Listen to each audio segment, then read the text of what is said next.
빌립보서 1장 7절에서 11절 말씀을 근거로 이렇게 기도합시다라는 말씀으로 하나님 말씀 증거하겠습니다. 부름의 삶을 위하여 달려갑시다. 빌립보서 강의 네 번째 시간입니다. 우리가 남에게 줄 수 있는 가장 좋은 선물은 무엇일까요? 남편이 아내에게, 또 아내가 남편에게 줄 수 있는 가장 좋은 선물, 또 부모가 아이에게, 아이가 부모에게 줄 수 있는 가장 좋은 최고의 선물이 무엇일까요? 저는 또 여러분들에게 줄 수 있는 가장 좋은 선물이 무엇일까요? 그것은 다름 아닌 기도일 것입니다. 사실 그 사람을 위해서 기도하는 것만큼 더 좋은 선물이 어디 있겠습니까? 기도는 믿지 않는 사람들도 기도해 달라고 요청도 하기도 하고요. 또 그렇게 기도해 준다고 하면은 또 기뻐하기도 합니다. 그렇게 기도는 모든 좋은 것이 다 포함이 되어 있는 것입니다. 또 기도에는 사랑도 있고요. 기도에는 사모하는 마음, 생각하는 마음, 친절한 마음, 모든 마음이 다 포함되어 있습니다. 그래서 내가 당신을 위해 기도하고 있습니다라고 하는 그 말이 어떤 사람에게도 가장 큰 힘이 될 것입니다.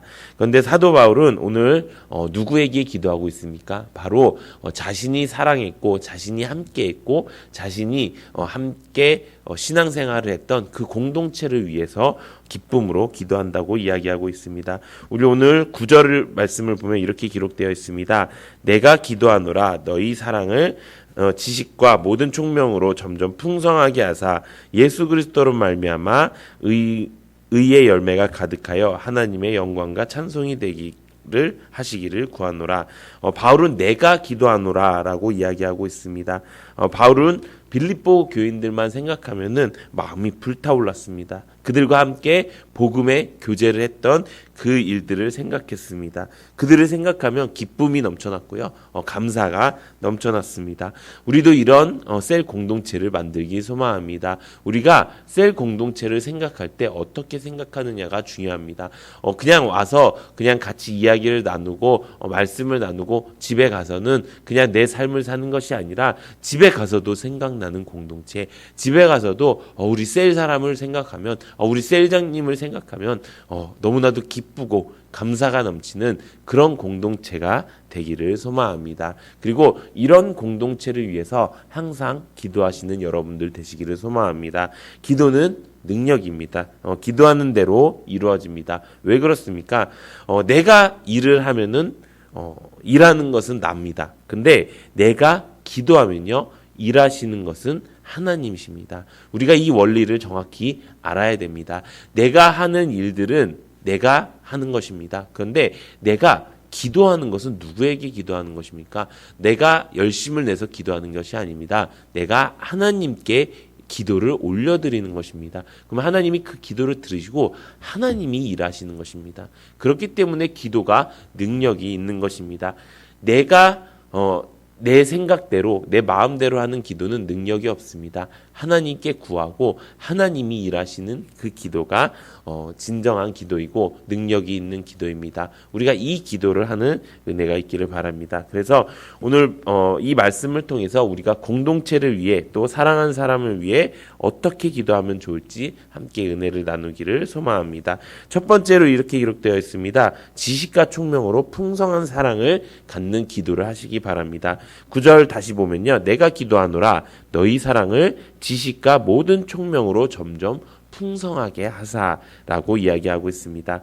사랑이 점점 풍성해지기를 기도하는 여러분들 되시기를 바랍니다. 그런데 이 사랑은요, 그냥 사랑이 아닙니다. 지식과 총명이 있는 사랑입니다. 여기서 말하는 지식은요, 그저 학문을 배워서 얻은 지식이 아니고요, 신령한 지식, 곧 영적 지식을 이야기합니다. 이 지식은요, 그리스도를 닮고 그리스도 안에서 살고요. 또 그리스도와 함께 사는 삶을 이루어가는 지식이라는 것입니다. 여기서 말하는 지식과 총명으로 풍성한 사랑을 얻는다는 것은 우리가 먼저 그리스도를 닮고 그리스도와 함께하고 그 안에서 사는 삶을 아는 것이, 그것을 알게 해달라고 기도하는 것이 중요하다는 것입니다. 우리가 많은 사랑들이 있지만 하나님과 연결되지 않는 사랑은 좋은 사랑이 아닙니다. 잘못된 사랑입니다. 세상적인 사랑이고요. 그것은 이기적인 사랑이 될 수도 있고요. 자기에게만 유리한 사랑이 될 수 있습니다. 그래서 그냥 사랑하게 기도해 주세요라고 하는 것보다 지식이 있는 사랑을 하게 해주세요. 그 지식은 신령한 지식, 영적 지식, 하나님을 아는 지식이 있는 사랑을 하게 해주세요라고 기도하는 여러분들 되시기를 소망합니다. 또 총명이라는 것은 바른 판단력, 분별력을 이야기합니다. 총명 없는 사랑도 위험한 사랑입니다. 사랑의 질서를 깨뜨리고요. 위험한 결과를 가지고 오게 됩니다. 내가 모든 지식이 있더라도요. 총명이 없으면요. 그것을 잘 사용할 수가 없는 것입니다. 성경을 많은 사람들이 읽지요. 근데 그 성경을 총명 없이 그냥 내 마음대로 해석하고 내 마음대로 읽기 하면은 그것이 종교생활이라는 것입니다. 그래서 우리는 기도할 때 지식과 총명을 위해서 기도해야 되는 것입니다. 그래서 나에게 주시는 그 영적 지식을 통해서 총명을 가지고 그 총명을 가지고 하나님의 사명을, 하나님의 사랑을 잘 알려줄 수 있는 우리가 되게 해달라고 기도하는 여러분들 되시기를 소망합니다. 두 번째로는 진실하고 허물이 없는 사랑이 되기를 기도하시길 바랍니다. 10절에 보면 이렇게 기록되어 있습니다. 너희로 지극히 선한 것을 분별하여 또 진실하여 허물 없이 그리스도의 날까지 이르고라고 기록되어 있습니다. 바울은 빌립보 교회 사람들이 진실하고 허물 없는 사랑을 하기를 원했습니다. 이 세상에 있는 모든 사람들 가운데서 완전한 사람은 단 한 사람도 없습니다. 우리는 육의 몸을 입고 있기 때문에 완전할 수가 없습니다. 그렇기 때문에 우리는 천국에 가는 그 길을 걸어가는 데까지 조심스럽게 걸어가야 됩니다. 그런데 그 안에서 우리가 해야 될 일이 있습니다. 그것이 무엇입니까? 선한 것을 분별하는 것입니다. 또 진실한 것입니다. 또 허물 없이 그리스도의 날까지 이르도록 우리가 조심조심 걸어가야 된다는 것입니다. 진실이란 말에 라틴어의 뜻은 왁스를 칠하지 않는 것이라고 이야기합니다. 우리가 왁스를 칠하면 어떻게 됩니까? 좀 더 멋있어지나요? 제가 엊그저께 머리를 잘랐습니다. 이제 많은 사람들이 못 알아보긴 하지만 이렇게 너무 옆머리도 막 길고 막 이렇게 풍성해져 갖고 이렇게 잘랐는데요. 마음에 들지는 않습니다. 근데 그분이 이렇게 다 잘라놓고서 어떻게 합니까? 그분이 좀 어색한지 왁스라도 발라드릴까요? 이렇게 얘기를 하는 것입니다. 그래갖고 예 그거라도 발라주세요. 근데 되게 신기한 건 이상했는데 왁스를 바르니까 막 좀 아이돌 같기도 하고 예, 좀 그러더라고요. 그래갖고 괜찮다. 그리고 집에 왔습니다. 그리고 어떻게 합니까? 머리를 감습니다. 머리를 감고 딱 다시 봤는데 아까 그 호섭이가 다시 나타난 겁니다. 이렇게 왁스를 바른 모습은 어쩌면 나의 모습이 아닐 수 있습니다. 왁스를 바른 모습은 진실하지 않을 수 있습니다. 물론 거기 그분이 실력이 없다는 건 아닌데요. 하여튼 왁스는 한번 발라볼 만한도 한데 저는 왁스를 바르지 않는 진실한 사람이 되기 위해서 지금 이러고 나왔는데 지금 그 말씀을 듣고 계신 분들은 잘 모르겠지만 여기 계신 분들은 빵 터지신 것 같은데 하여튼 진실이란 것은 왁스를 바르지 않는 것을 이야기합니다. 우리가 교회에서의 모습이 다르고 또 집에서의 모습이 다릅니다. 또 어디에 내가 누구를 만나느냐에 따라서 그 모습이 다릅니다. 그런데 그 모습이 다르다는 것은 진실하지 않는다는 것입니다. 우리가 누군가를 위해서 기도할 때 진실하기 위해서 기도하게 해주십시오라는 것은 내 모든 것을 오픈하는 것을 이야기합니다. 우리 셀 공동체 안에서 가장 중요한 것은 무엇입니까? 오픈하는 것입니다.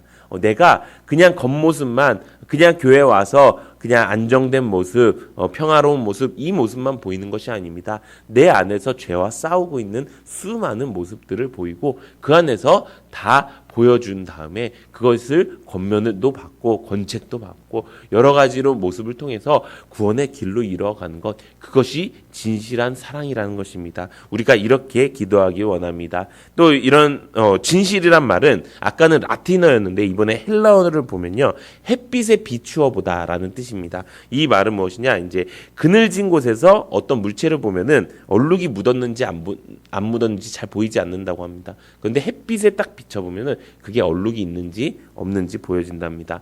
도자기도 마찬가지입니다. 도자기가 이제 금이 갔으면은 어떻게 하면 덧칠을 한다고 합니다. 그러면은 딱 그냥 봤을 때는 잘 모른다고 합니다. 근데 햇빛을 딱 비춰봤을 때는 그 도자기에 금이 간 것을 정확히 볼 수가 있다고 하는 것입니다. 진실이라는 것은 바로 밑을 이렇게 거칠을 하지 않는 그릇이라는 뜻이라는 것입니다. 그렇게 우리가 깨지고 상하고 어려운 마음들 괜찮습니다. 그것들 다 진실한 마음으로 셀 공동체 안에서 함께 위로받고 함께 바른 길을 알고 또 함께 걸어가야 될 길을 보여주는 것이 가장 중요하다는 것입니다. 그래서 셀 공동체를 위해서 우리가 기도해야 될 것은 진실하고 허물이 없는 사람이 될 수 있도록 기도해야 된다는 것입니다. 사랑하는 성도 여러분, 우리가 셀 공동체를 위해서 무엇을 해야 됩니까? 먼저 내가 나를 오픈하고요. 그 다음에 모든 내 가족들, 내 셀 공동체 안에서 모든 사람들이 진실하고 허물이 없을 수 있도록 기도하는 여러분들 되시기를 소망합니다. 세 번째는 이것입니다. 의의 열매가 가득한 사람이 되도록 기도하시기 바랍니다. 11절에 보면요. 예수 그리스도로 말미암아 의의 열매가 가득하여 하나님의 영광과 찬송이 되게 하시기를 구하노라. 아멘. 열매 맺는 삶이 될 수 있도록 우리가 기도해야 된다는 것입니다. 여기서 의는 올바른 행동을 이야기합니다. 우리는 흔히들 나 혼자 신앙생활 해도 잘 할 수 있고 잘 이렇게 구원의 길로 갈 수 있다. 구원은 받은 사람이다라고 생각하는 사람들이 있습니다. 그렇지만 그것은 잘못된 신앙입니다. 나 혼자는 절대로 구원을 받을 수가 없습니다. 담임목사님께서 말씀하셨지만 마지막 시대에 하나님께서는 성령을 통하여 교회들에게 하시는 말씀을 하십니다. 그 말은 무엇입니까? 우리가 나 혼자서는 이길 수 없습니다. 그것은 성경에도 명확히 기록되어 있습니다. 마귀의 계략이 무엇입니까? 우리를 분열시키는 것입니다. 분열시키는 이유가 무엇입니까? 혼자 되게 만드는 것입니다. 혼자 되면 어떻게 됩니까? 우는 사자와 같이 우리를 삼킬 수 있다는 것입니다. 삼킨다는 것입니다. 그렇게 다시 우리를 죄의 종으로 빠뜨리게 되고요. 다시 육신으로 살아가게 되고요. 다시 세상에 가게 만들기 때문에 그 삶은 지옥 가는 삶. 그 삶은 아무리 내가 구원이 확신이 분명해도 지옥으로 갈 수밖에 없는 그 삶을 산다는 것입니다. 그렇기 때문에 의는 올바른 행동을 이야기합니다. 그 의가 무엇입니까? 함께 매일 피차 서로 권면하는 것입니다. 이렇게 교회들에게 하시는 말씀을 하나님의 교회 안에서 잘 뿌리내려서 하나님의 말씀을 듣는 것입니다. 그렇기 때문에 이 셀이 굉장히 중요하다는 것입니다. 그런데 그 삶은 어떤 삶이라고요? 열매 맺는 삶이 되어야 된다고 말씀하고 있습니다. 성경에 보면은 악에게 지지 말고 그냥 순결을 지키고 있으라가 아니라 선으로 악을 이기라라고 이야기합니다. 또 원수를 미워하지 않는 것으로 끝나는 것이 아니라 그 원수를 사랑하고 그 원수를 위하여 기도하라라고 이야기하고 있습니다. 모든 선한 행동, 모든 올바른 행동에는요 하나님의 열매가 나타난다는 것입니다. 우리가 어떻게 열매를 맺을 수 있을까요? 요즘 많이 배우는 것이죠. 열매는요 무엇인가 나에게 임팩트 있는 무슨 사명이 있어서 막 딱 나타나는 것이 아니고요. 내가 무슨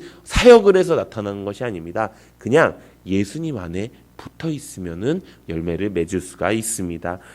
우리가 포도나무 가지의 비유를 많이 들죠.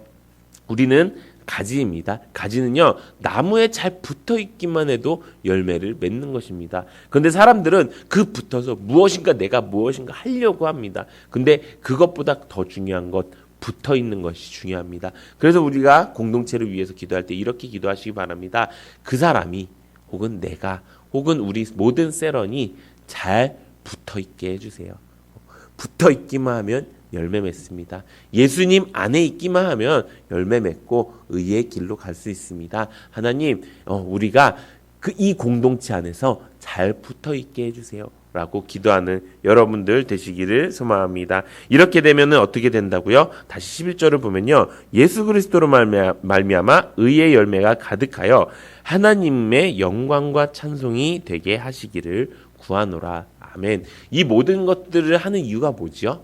우리가 창조된 목적이 뭐지요? 바로 하나님의 영광과 찬송을 위해서 창조되었다는 것입니다. 사랑하는 성도 여러분, 우리의 목적을 잃어버리지 않기를 소망합니다. 우리가 사는 목적은요, 하나님의 영광을 위해서 사는 것입니다. 하나님께 찬송드리기 위해서 사는 것입니다.